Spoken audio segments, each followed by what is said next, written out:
Hey, dude, this dog like stinks, man. Okay, groomer, do something about it, man. 5, 4, 3, 2, 1, 0. All engine running. Liftoff. We have a liftoff. Hey, all you pet stylists. You found the GroomPod. Welcome to our virtual salon. My name is Susie, and I'm your host. I'm a mobile groomer from Seattle, Washington, and anyone who knows me will tell you I love to talk, especially about my job. One of my favorite people to talk to is my friend and mentor and co-star of the show, Miss Barbara Bird. Hey, Susie, how you doing today? Oh, I am so excited because my shorts came out of the drawer. So I am in full spring mode, and boy, I'm telling my clients to wear their sunglasses because my legs are white right now. I have done no tanning at all. So welcome to the GroomPod episode 372, recorded on April 30th, 2023 in Snohomish, Washington, and Tucson, Arizona. This podcast is brought to you by our kind sponsors, Best Shot, Show Season, Evolution Shears, Groom More, Stasco, and Clipper Fix. And if you'd like to tip us, you can go to the website, thegroompod.com, and use our donation button for a one-time donation, or join us on Patreon. This week, it's all about Facebook questions. Woohoo! And What's New is brought to you by Groom More Software. If you haven't found Groom More, you're missing out. Groom More is an all-in-one software solution for your grooming business. Whether you are a solo mobile groomer or manage several shops, Groom More has everything you need. 24-hour online booking and forms, routing, credit card processing, reminders, Google Calendar and QuickBooks integration, and so much more. And the best customer service anywhere. Shop mobile or house call, Groomore has you covered. And they're giving us a free month. Just enter GroomPod22 in the coupon code. I have a sad update on Buddy the Bichon. Buddy the PTSD Bichon, who's so anxious after his human went away in the ambulance and didn't come back. They took out, you might remember last year, part of his lung because it had a huge mass in it. Well, he's grown several other masses and they're inoperable, so we're on borrowed time with Buddy. And I'm so afraid, especially after the cat went to the vet and died last time. Now I'm afraid Buddy's going to die on me on my table because he's so hyper stressed. So I'm having to readjust the grooming to make it quicker, and we're just going to enjoy him. I'm so sad, though. He's 13, which is okay. I mean, that's pretty good. It's not great, but it's pretty good. They've done so much to try and keep him going, and I'm going to miss him when he's gone. And he has the longest tongue of any dog I've ever known. He has a Gene Simmons length tongue, and that bad boy is out and in the way constantly while I'm doing the head. It's crazy. I know some dogs use their tongue as kind of a weapon of distraction. You know, they just like slap you in the face with it and stuff, and it makes you stop. I've had that. Yeah, I did Figgy yesterday. That's the dog that I own 1/4 of, little Figgy. Yeah. She uses her head to block any chance I have of seeing her front feet when I'm doing her nails. It is totally conscious. She just puts her head right in the middle of my line of view, and it makes it so difficult because she has these tiny legs and I don't want to snap one off or rip a ligament or something like that, especially as she ages because she's 10 now. And yeah, I noticed it yesterday. She is really good at blocking my sight line. Somehow she even does it on the back. That's one of the reasons I kind of bend the ankle and do it from behind. Sometimes it's a little bit harder for them to block me that way. It's true. She doesn't have wrist flexibility and it makes it uncomfortable. So I'm always trying to find workarounds. I hang her most of the time. I just hang her. But even when she's in the hammock, she gets her head and her whole ears in the way and everything. It's crazy. But, you know, she's Figgy and I love her, and that's that. So I will deal with her little idiosyncrasies.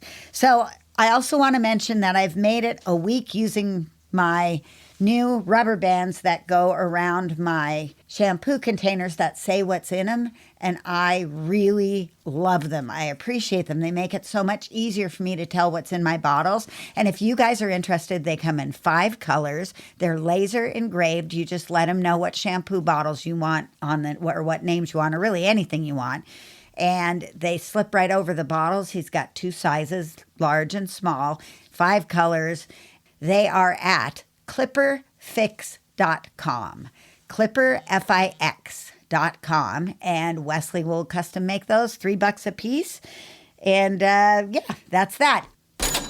Bills paid. I just had a delightful week of grooming. The sun has been out. It's been 70 degrees. We went from 49 to 70 degrees. It's a shocker, but I'm in the zone of dogs dry quicker now. And life is good.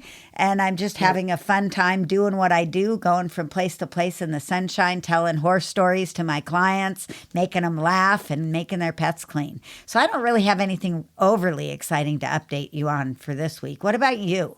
The good news is I was able to act proactively and got our cooler up and running before we had any suffering or complaints about it. So that was good. And, I've got a cooler guy now, and he's so great. He comes quickly. He slips me. I mean, I've got the easiest cooler for him, the most simple piece of shit.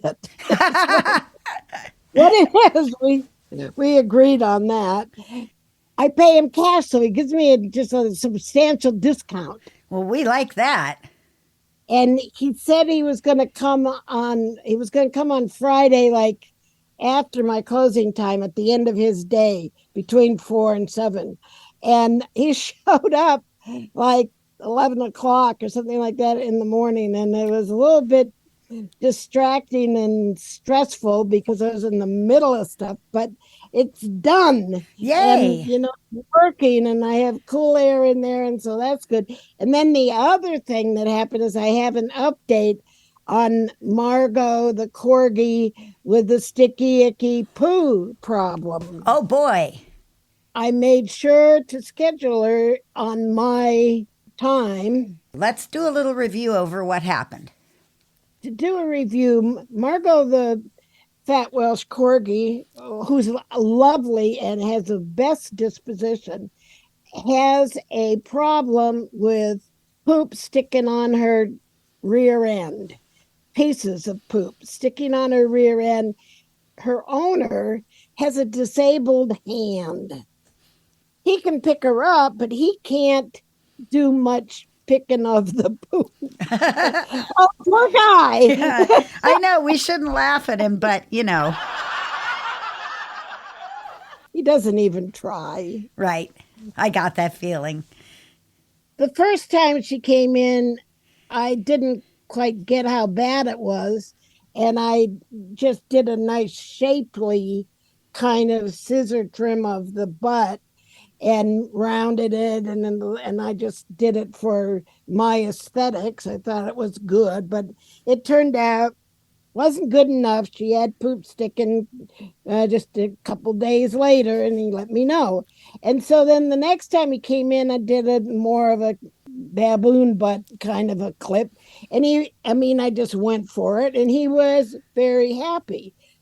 Third time she came in, she had to come in on Dave's watch because his other dog, the Rottweiler, needed grooming. And the way the schedule worked out, had to be on a day when Dave was there alone. So Dave did her, and I told him he had to go for the gold on the back end. He thought he had, but nope.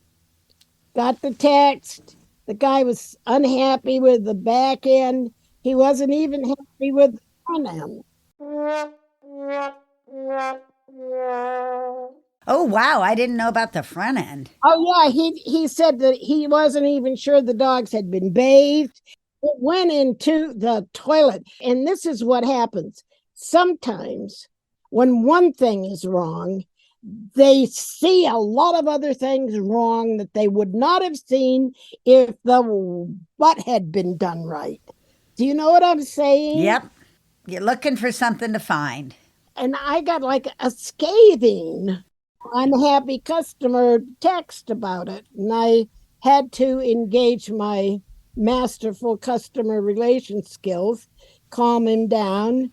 I offered a next day fix up free appointment, which he agreed to and then canceled because he realized it was a Saturday and he had a life. In other words, it wasn't that bad. In other words, it wasn't that bad. But this time I scheduled Margot for with me and I went for the gold. I used the 40 blade setting. Oh, you did. I did carefully around the rectum. I made sure there were no little hairs around her rectum that could start catching the food. And I took it up high because part of the problem is that her rectum and her tail set are at odds with each other, and So it's a little anatomical also. yeah, it's anatomy. It's got a little anatomy problem going there. But I just really took it up high. I took it very close, and then I also used snap-on combs on the rear furnishings, the other beige part, and took that down real tight. And he was very happy. Oh, and then I put Cowboy Magic detangling gel Crap. in the area there. So, and I had given him Cowboy Magic when he brought the dogs in that Dave did it. And I had gone to the shop on Dave's day to greet him and to, how much I trusted Dave. And Dave thinks that he was unhappy because Dave's gay, and some men have a problem with that. Yeah, it makes them feel funny. Uh-oh.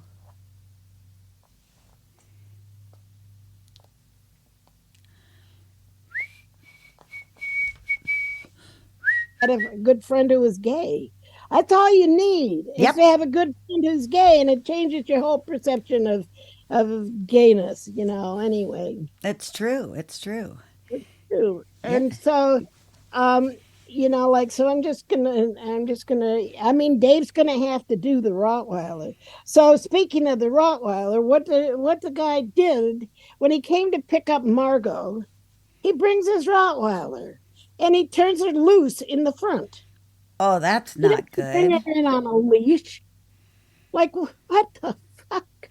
He just turns his Rottweiler loose. She pushes through the gate into the grooming area, my grooming area, and I've got Little, the 5-pound Maltese security dog, Yes. who then goes extra crazy because she's scared of him. So she's scared of the big female Rottweiler, even though the Rottie is real friendly and a happy dog. I don't have any problem with the dog, except that he didn't keep her.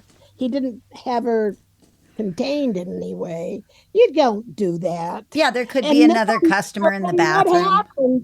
So then what happens is we get the Rottweiler back out front, and we bring Margot out, and Little goes after Margot. Of course, she's just like all psyched up. Yeah, when Now the adrenaline gets going. She's got to prove she's not afraid because she was afraid of the big dog. So she is extra nasty to the corgi. And the corgi says, I want out of here. And the corgi goes through the gate and then just runs to the, of course, he doesn't have a leash for the corgi either. And she runs to the front door. So he says, why? I said, well, go up and check her butt. So he goes up and checks her butt and comes back and says it's perfect. But he says, but Barbara, why is she so anxious to get out of here? I had a hard time holding my middle finger steady. Yeah. I had to actually hold it in my other hand because my middle finger, it wanted to come up. It wanted to just wave in front of his face. I held it back. And I said, well, I think it has something to do with that the Rottweiler rushed in and scared the shit out of the little dog. And then she became overly yappy at the corgi. And, so I just tossed it back to him. You didn't mention that the dog should be on a leash. You probably should have. Probably should have. Yeah, I know. Quick thinking is not exactly my forte at 83. I'm glad to think it all. While I'm formulating a response to one thing, I get hit with another thing, and it's hard shit. Yeah. So anyway, I did it I did the asshole on the corgi, the Angie Coates way. I mean, I just really balded that whole area surgically. Sounds like he was happy with that part, though. Yeah, and I was very, very careful. Oh, here's the other thing. He said, well, my daughter had an interesting point. And I said, oh, what's that? She said, she asked me what I was feeding. Now, that was the first thing I asked him when he told me he had a poop problem.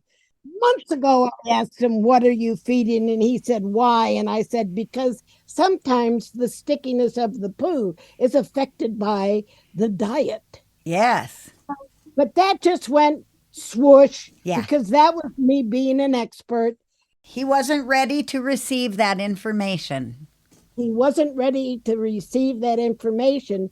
But when the daughter brought it up, he received it and he cut out all the supplements. He's overfeeding and over supplementing that dog. And he said it hadn't been so bad lately. Well, there we go. That's a good wrap up to the icky sticky poo.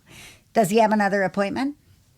Oh, yeah, 6 weeks. Yep. All right. She's on the schedule. Well, we'll see how the diet change helps out because I bet it'll be tremendous difference for him.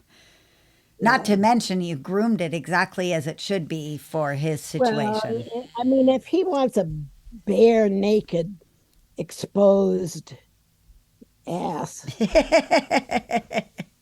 yeah, I'll do it,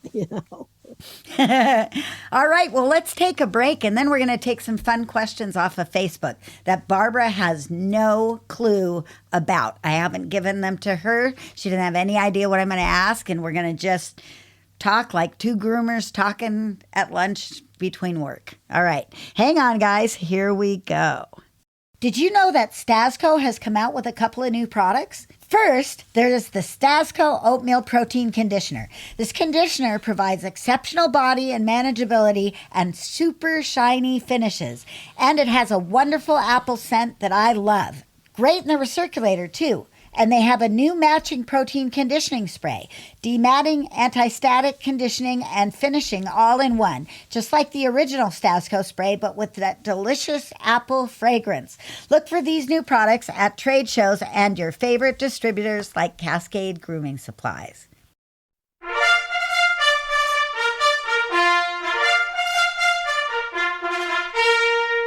Ready, groomers? Here comes our first appointment.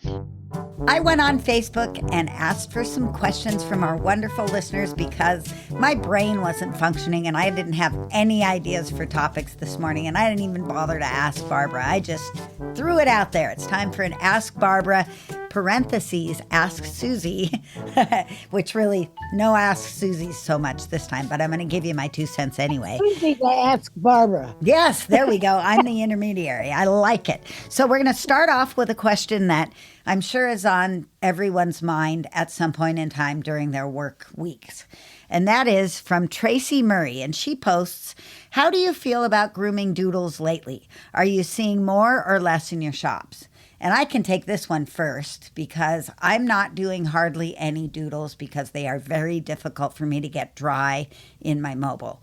They're also pretty big, and I'm not doing a lot of big dogs because my shoulders are starting to fall apart and I don't want that to happen.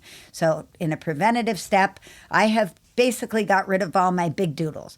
I do, however, have a couple small doodles, golden doodles that they were tagged mini golden doodles, and they're of a reasonable weight. They're about 3 feet off the ground, 2 feet off the ground, probably 2 feet off the ground, maybe 50 pounds or less. They're not big dogs. They are manageable in 2 hours. Also, they belong to regular clients that I've had for a long time. So I've kept these dogs. And though they take me a long time to do, I really like their personalities. I think they're nice family dogs, and I imagine they are pretty easy to live with most of the time, with the exception of the shedding thing that happens for some and doesn't happen for others. But they all get told they're shed-free dogs, and it just isn't true.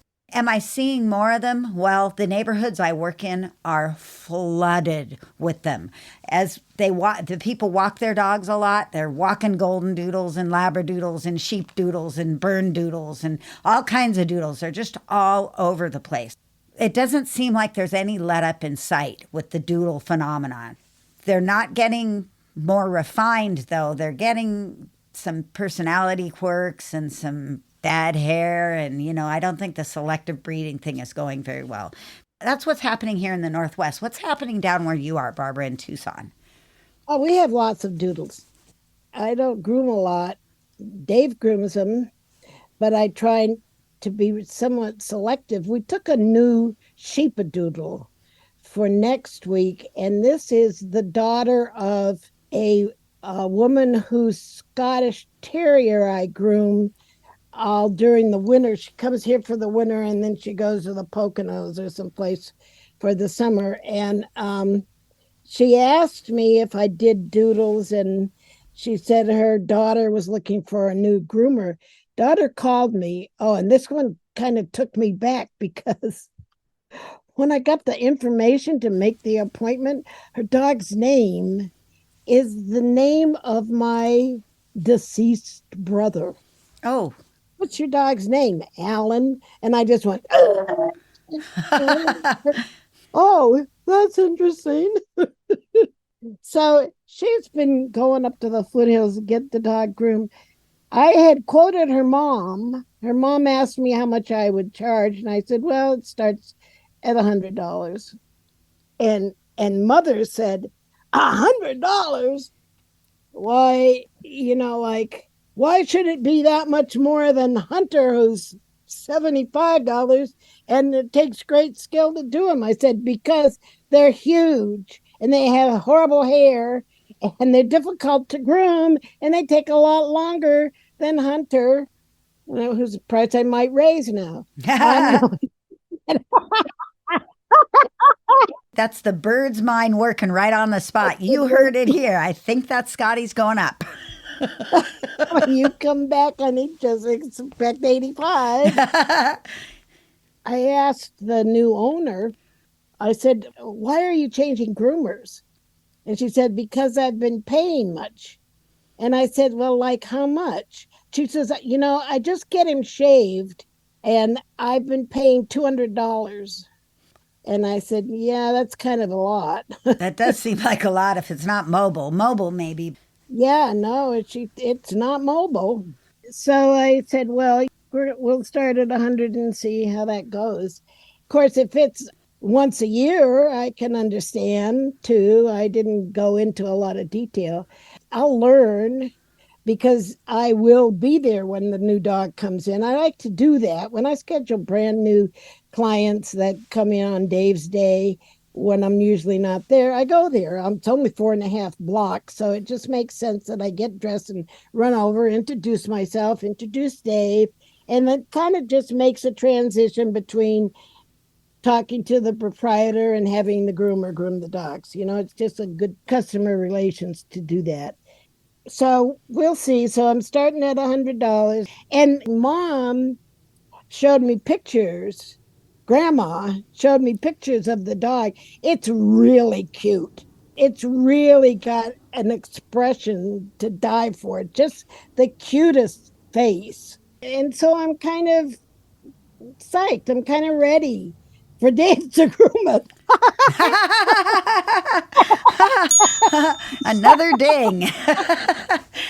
I think that duration of grooming is such an excellent question to ask when you first are trying to decide how much to charge someone. And I'm not saying that you punish people for not coming in more often, but oftentimes the work is much harder if the dog doesn't come in often. The dog's behavior is not as good, the coat isn't in as good a condition. I always chew over whether I'm going to shave it down. If I'm shaving it down, is it much harder to just shave it down 3 times a year or shave it every month? There's not that much difference in that. But if there is behavior problems that have come up or other things like that, I really don't want to misquote people. So if you get an idea of how often they like to have the dogs groomed, you can set the hair length properly for that. You can have the proper charge. I missed that because she just said I just have them shaved down for summer. But I don't know if that means I shave him down now for the whole duration of the summer or whether I shave him several times. I'll find out. You're right. You should ask that at Intake. at intake or before or at phone Yep, somewhere before you start setting that length. before you quote. And before you quote. Yeah, definitely. Can report that I'm working on a new protocol for really curly coats because I've been looking at some studies of curly hair. I don't have studies of dog curly hair, but there has been an interesting study of human curly hair of mixed ethnicity that shows me a diagram of what's happening with the mixture, the combination of the hairs that makes it so difficult to take care of. And that's because the hairs are not in curl alignment. And I'm going to go into that a lot more in my coat damage webinar. But just for a news flash to our terrific fans, I'll tell you that I'm starting to do a condition first. So I'm conditioning the coat first and then bathing it and then conditioning it again. And that seems to help me be able to comb out these coats and better, easier, a whole lot easier, or even clip them down easier. So I'm working on it, I'm doing it, and I'll be reporting more. I'll have more experience with it by the time I do my webinar in June. So stay tuned. Well, ever since you said condition, wash, condition, my ears shut off, and all I can think of is, oh my God, all that water waste. That's a lot of water for a mobile. Oh man. But I want to try it. I haven't done that. There's got to be a way that you could do it. Can I leave the conditioner in and then wash it with the shampoo right after? Because that would eliminate one of the rinses, one of 3 rinses. You might not get as good a cleaning. That's my But you point. can try it. But you can try it. Actually, Yvonne did that this week when I tried to get her to do condition, wash, condition. She said, why don't I just dump the conditioner into the shampoo and see what happens? And it was a favorite doodle of all times, Simone, who's very curly, and I was taking her down. I had to. And then she comes in every month and she got too matted, and it was because the other groomer left her too long. So anyway, I did a wet clip on her and it was really fairly easy. I got a 4 in it, and I got a 5 through it. And then I just warned the customer that it was going to be somewhat shaggy and uneven. But you see, that's okay with a doodle. People don't need to have perfectly coiffed hair on a doodle. In fact, sometimes they don't like that. They would rather the dog look a little scruffy. So I knew that she would have a little appearance of a little bit more length on her chicken legs. I went clipped her and left her and didn't go over it again with another blade.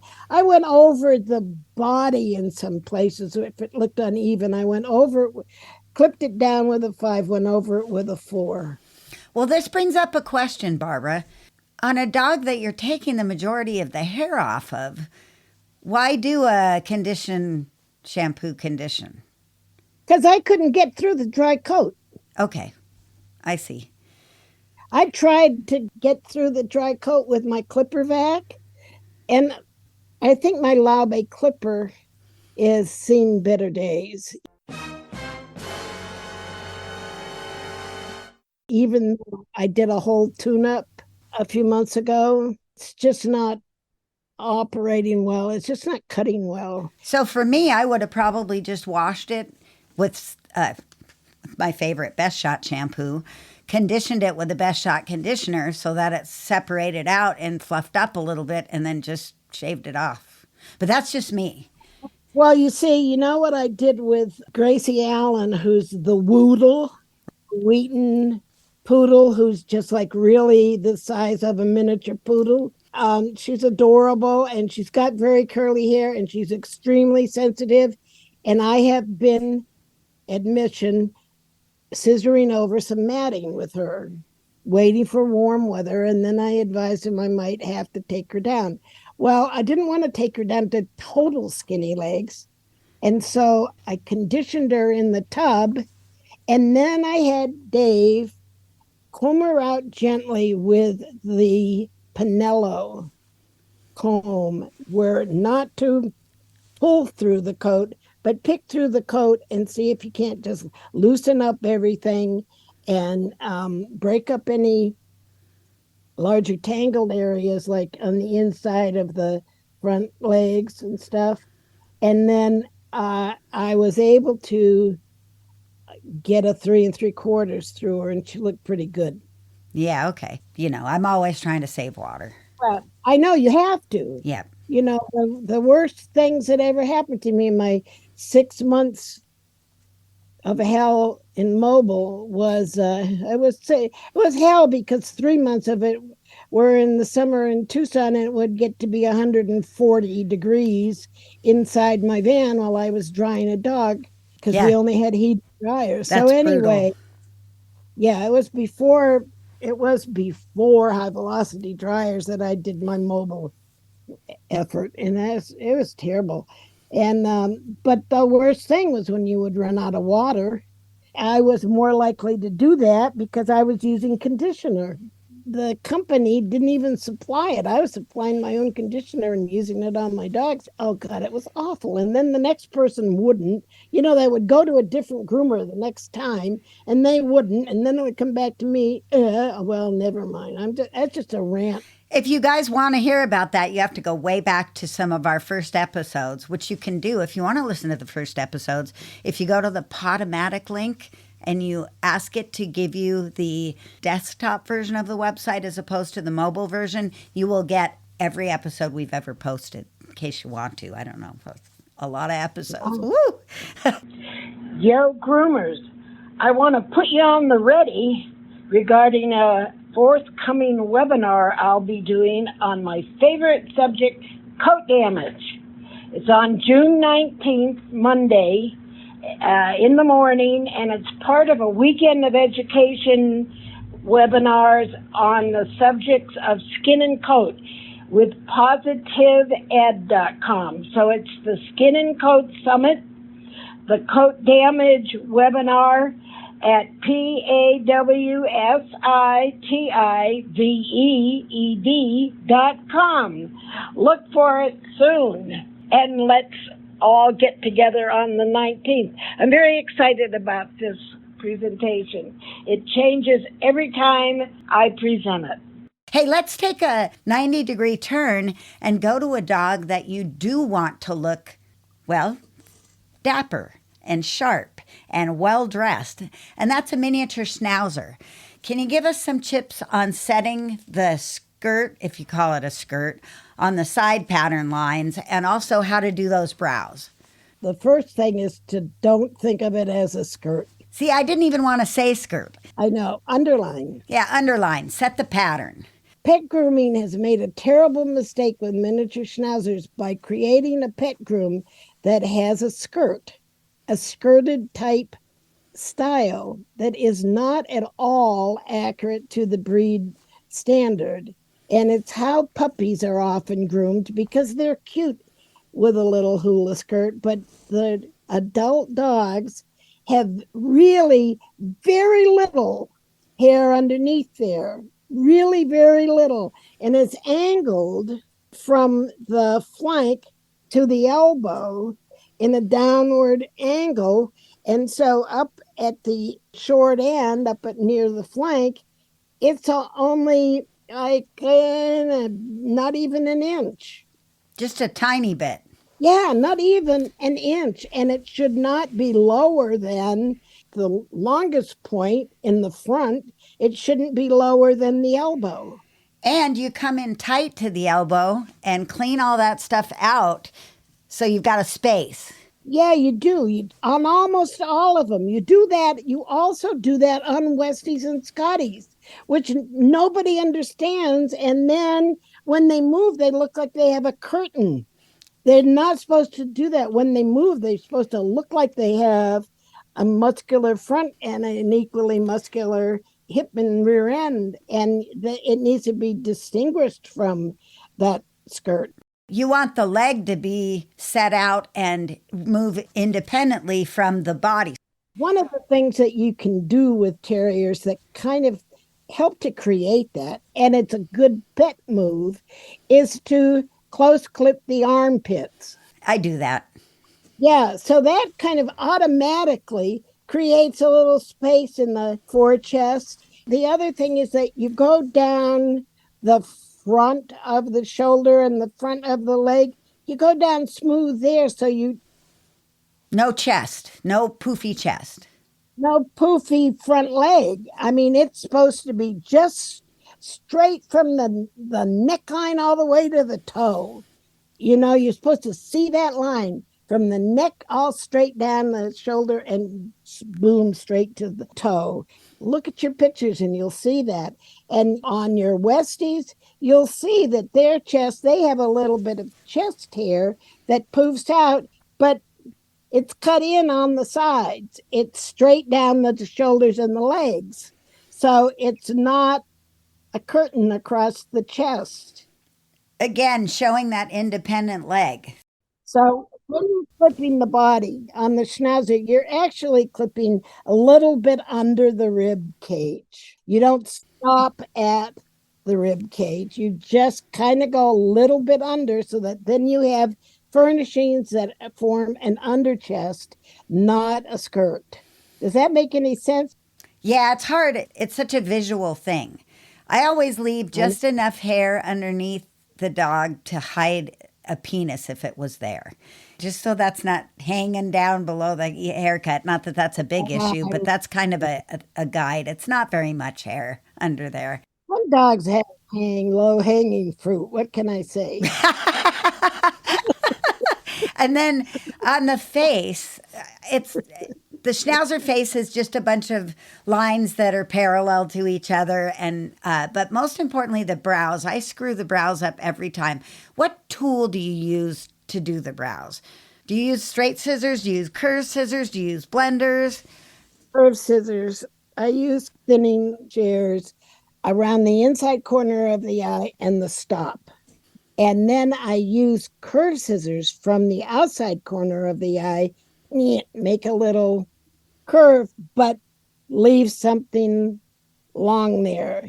I have seen people use long shears and do it from the inside corner of one eye to the outside of the other, past the nose like that. But that's pretty tricky. I use the small curves and I just curve it so that it's a little bit arched there.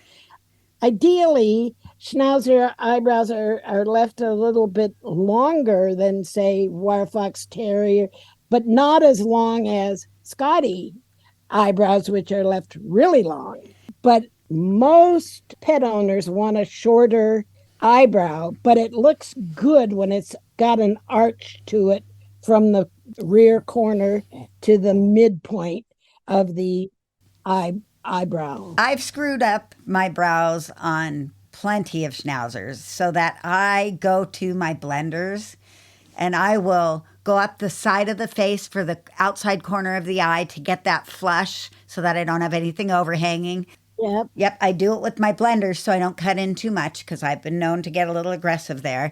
And then also for the stop in the corners of the interior of the eyes, I use my blenders. Then, continuing with my short blenders, I shape the outside of the eyebrow so that I don't screw it up too badly. And then I sharpen it with a tiny curved shear.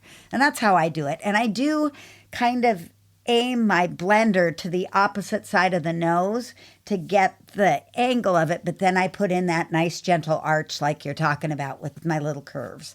But I'm horrible at them. I don't do a very good job. And I'm grateful that most of my people want to see the eyes, so they don't want a longer brow. They like a shorter brow. I'm good with the shorters. The shorters I do fine with. It's the longer, more breed profile correct eyebrows that I have such a difficult time with. I'm okay with it. I accept it. I do a lot of schnauzers, so I guess people are okay with my short brows. Okay, let's take a break, huh? And then we're going to come back with something that everybody has been waiting for. I know I've been waiting for it, and it's a bird's eye view of Melanie Newman Shampoo. So hang tight, everybody, and we'll be right back. Chris Bear Anthony visiting the GroomPod again. Okay. So you know I love my Evolution swivel shears. And you even know that these customizable shears come in non-swivel as well. But did you know that they're the only ones I've been trusting my sharpening with for around 15 years? And that's how we met? What? You haven't tried their sharpening yet? If so, send in your next batch of sharpening and you'll get one shear sharpened for free with a $75 order just for telling them where you heard about them. Your shears and blades will thank you. Sometimes my clients don't like a walking air freshener. When these crazy people request a scent-free option, I go right to Show Season. Show Season True Tearless Shampoo and Hypo Conditioner fit the bill. They are totally fragrance-free and yet hold up on their own as good products. True Tearless has been expertly formulated to be gentle to the eyes, skin, and hair while maintaining good cleaning power. Hypo Conditioner is a great option as well, and it's one of our favorite conditioners with or without fragrance. So let's get fragrance free. Use True Tearless and Hypo Conditioner from Show Season today. Go to showseasongrooming.com. Groomers, take your seats. It's time for B-Bird's Classroom. Michael from Cascade Grooming Supply often will come to you for important shampoo ingredients. And in this case, he's asked us to get an impression of the Melanie Newman shampoo, a bird's eye view, if you will. And I think that he might be looking for things to add to his inventory. So keeping that in mind, tell us a little bit about what you've discovered just from looking at their website, their ingredients, and their product line. Well, and I'm going to add that Melanie Newman is hot on the internet right now. I mean, it's just all over the place. Everybody's raving about it. It's actually been in Australia for years, and it's just recently really arrived in the U.S., and people are just gaga over it. So I thought, well, I'll take a look. And I want to say that I only had time this morning to look at the lineup of shampoos, not so much the other products. And so I might add to this information in the future. So Melanie Newman is big about all natural, which, as you know, is a red flag for me and some of my more science-minded friends, because we all know that there's not such a thing as an all-natural. But what they've done is they have avoided synthetic fragrances. They use only essential oils. They also use plant extracts. So they'll use lavender leaf extract as well as lavender oil in a product. and they use sugar surfactants, decyl glucoside, cocoa glucoside. And then the shampoos really all look alike to me, except they have different additives. Well, I don't believe that additives make the shampoo. So let me take a look at some of these ingredients and I'll tell you what they mean. They also do this aloe vera in the water additive marketing tactic. If you've listened to us for any length of time, you've heard us talk about the aloe vera narrative and how they use it to attract us in, just like the smell of French fries cooking that they put out of the restaurant. I mean, it just draws us in. It's aloe vera. We know that. The good thing. Yeah. So what they do, and I think it was Esprit shampoo also did this. They add their aloe vera to their water, and then it's in the first ingredient. So then it looks like there's more aloe there than if it's in the last 5 ingredients, right? Right. Where it normally would reside. But here's the deal. It could be the same amount of aloe vera, but it's mixed with the water instead of listed alone separately. Or we have no idea how much aloe leaf juice is in this tea. Or that is, it could be powder. Well, most likely it is. And it's hardly ever fresh aloe juice or fresh aloe leaf extract. Most often it is dried, desiccated, powdered aloe that's then reconstituted in water to make what they call juice. It could be 99.9% water, or it could be 99.9. Well, it's not going to be 99.9% aloe vera because it's got to have water in there to be juice. And aloe vera, typically, if you were to squeeze the aloe leaf, and I have my own plant, so I can swear by this, it's kind of like snot. It is slimy. It's just kind of slimy, sticky, gooey stuff that comes out. It's gelatinous, gelatin, it's jelly, snotty. And you put it on wounds, and it does help. Direct on a wound, it will help it heal. Direct on a sunburn, it will aid in diminishing the sunburn effects. And it's a good thing applied directly. But as Perry Romanowski, who is one of the leading cosmetic chemists in our country, says, there's no scientific evidence that aloe vera in a shampoo as an extract or juice with the water does anything. There's no science to support that it does anything. Oh, it does. It's like no science to support it, but it's like putting WD-40 on your fish bait. The fish go crazy over it. We go nuts for that stupid aloe vera. We go nuts for aloe vera because we've just been taught that it's a good thing and that it's good for skin. Where the Melanie Newman is really getting their moisturizing capacity is from glycerin. So here's I'm going to give you their base formula. It's on every shampoo. Aloe leaf juice, decyl glucoside, cocoa glucoside, glycerin, xanthan gum. That's it. Those ingredients, 1, 2, 3, 4, those 5 ingredients are the lead ingredients of every single shampoo in their line. Unlike, say, Isle of Dogs, who has different surfactants that they use for different coat types and different results, Melanie Newman is just using this same stock recipe for all of her shampoos, and then she adds different leaf extracts, plant extracts, and essential oils. And I'm going to say something about that. The more the more botanical leaf extracts and essential oils you have in a product, the more the likelihood of an allergic reaction somewhere down the line.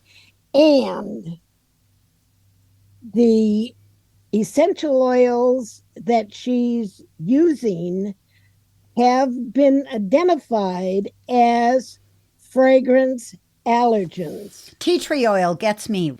It does something to my respiratory system. I cannot use tea tree shampoos, and I noticed that it was in there. Tea tree and peppermint and eucalyptus are in one of them. Tea tree has not been officially listed, but these are the essential oils. You know, the European Union list of fragrance allergens is going to go from 26 to over 80, maybe this year. The information has already been drafted and published. It just hasn't been adjudicated. They just haven't published it as a rule. Their rule being that if one of these allergens is used more than 1/100th of a percent total ingredients in the total amongst the ingredients, or for 1/100th for wash off products and 1/1000 for leave on products. So all the citrus oils are going to be named. Lavender essential oil is going to be named as an oil itself. Not only is the lionel acetate, which is the key component of lavender oil, itself a component and an allergen, the whole oil is going to be named as an allergen. Lang Lang oil is going to be named as a whole oil allergen. Cinnamon leaf oil, all the citrus oils, including bergamot, lemongrass, eucalyptus oils, jasmine, and geranium. And Melanie Newman uses several of those in some of her shampoos. In the Refresh shampoo, she's using citrus reticulata, tangerine peel oil, lemon myrtle oil. Let me tell you something about lemon myrtle oil, Susie. The Essential Oil Safety, second edition, Robert Tizerin and Rodney Young, which is the Bible of essential oil safety. They identify hazards of using lemon myrtle oil. These people love essential oils. They don't like to have to raise a hazard warning, but they raise hazards of drug interaction, especially diabetes drugs, tetrodotogenicity, which is interference with fetal development. So the lemon myrtle is not good for anybody that's pregnant, and skin sensitization. Why would you use that? Well, let me ask you this. The list of essential oils and botanicals in just one shampoo is extensive. And if they've got that much in there, do they have anything in there that's actually in it as a therapeutic amount, or is it all fairy dust? Well, we don't have any way of knowing. Okay. But I'm going to say that it's not likely to be a great amount of essential oils, because essential oils fuck with the formula. They make it harder to stabilize the product. And another criticism that I have of these Melanie Newman lists is that on none of their lists is there a preservative. I was going to ask. See, I didn't see one. Yeah, it's not there. There's no preservative on any of their lists of shampoo ingredients. And it could just be that they don't want to get into the controversy. And there's no preservative that's controversy free. Right. You know, you're damned if you do and damned if you don't. And it's just like almost anything has a drawback because technically speaking, preservatives are biocidal. They kill life. That's their job. But here's my point. They're not listing their preservative. Is there anything else they might be not listing? I'm not saying that they're hiding other ingredients. I'm just saying it raises suspicion. When you're not totally transparent, there's always a question of what else is missing. I see glycerin, it's a moisturizer. I see xanthan gum, it's a thickener. There has to be a preservative because that's a lot of botanical and essential oil stuff. Botanical ingredients need more preservative than totally synthetic ingredients. And I'm going to say something about synthetic fragrances versus natural fragrances. Synthetic fragrances are often using natural fragrance components. In other words, I'm going to say there's not as big a difference between synthetic fragrances and natural fragrances as you might think. How about them apples? I'll ding that. I just worry. I used to be such a proponent of essential oil use. I used to be an aromatherapist. I designed aromatherapy products. I lived by that and I loved it. And there's a place for aromatherapy, but I'm not sure it's your dog shampoo. I'm not sure that you want this many essential oils that have been identified as being as having contact allergy potential. It's one thing if you have one, but if you have 3 or 4 or 5, it's questionable as to whether that's really going to be safe for all that something's going to happen somewhere down the line. I just don't like it. Let's speculate on how it's going to work in a recirculator because I use a recirculator, you use a recirculator, a lot of our listeners do. We're big proponents on that. Bathing beauties. Well, I see no instructions about dilution. So that leads me to believe that not only is this line ultra expensive, you have to pay for shipping from Australia, for heaven's sakes. This line comes from all the way around the globe in Australia, and shipping to and from Australia is astronomical. So you're paying for shipping, and there's no mention of dilution factor. So I think that you're supposed to use it neat, concentrated right from the bottle. They don't give any instructions for use, but I'm going to speculate that it's not going to work very well in a recirculating system because when we use a recirculator, we dilute a great deal, like 250 to 1, 250 parts water to 1 part of shampoo. I don't think decyl glucoside, cocoa glucoside, glycerin, and xanthan gum with some aloe juice is going to cut it. It's not science. I haven't tried the product.